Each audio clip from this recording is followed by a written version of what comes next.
Michaela Vernava alongside Zach Cox at Gillette Stadium for day one of Patriots-Saints joint practices. And Zach, Julian Edelman was back and now he's gone again. He left practice today on his own power, but still not a good sight to see. What's going on there? It is absolutely not a good sight to see. Edelman was one of these guys. He's coming off off-season surgery on his foot, but he was one of these guys that you could really pencil into the lineup as a starter. Like no matter what, no matter how he fares in training camp preseason.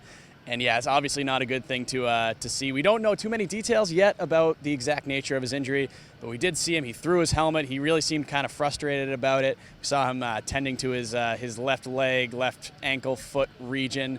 He was tended to by a trainer on a cart. He did walk off on his own power, but he did not return.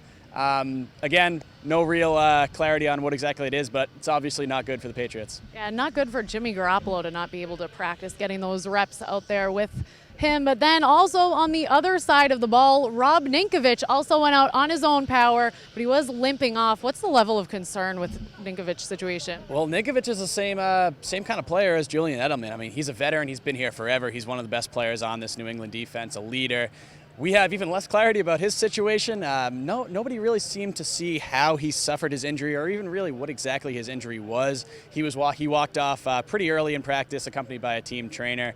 So again, not really sure how severe that could be. It could be something where he just got a little dinged up. He'll be back out tomorrow.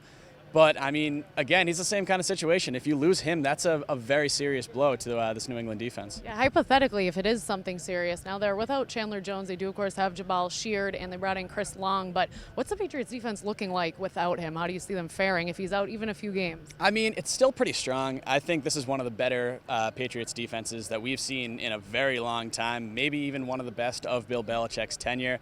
So it's deep. I think they could fill that hole. But they do have a lot of new guys coming up in here. And again, as you mentioned with Chandler Jones leaving, it would be very, very difficult to replace a guy of Ninkovich's stature, especially from a leadership standpoint. I mean, he's one of the veteran leaders out on that team. He's played in Bill Belichick's system forever.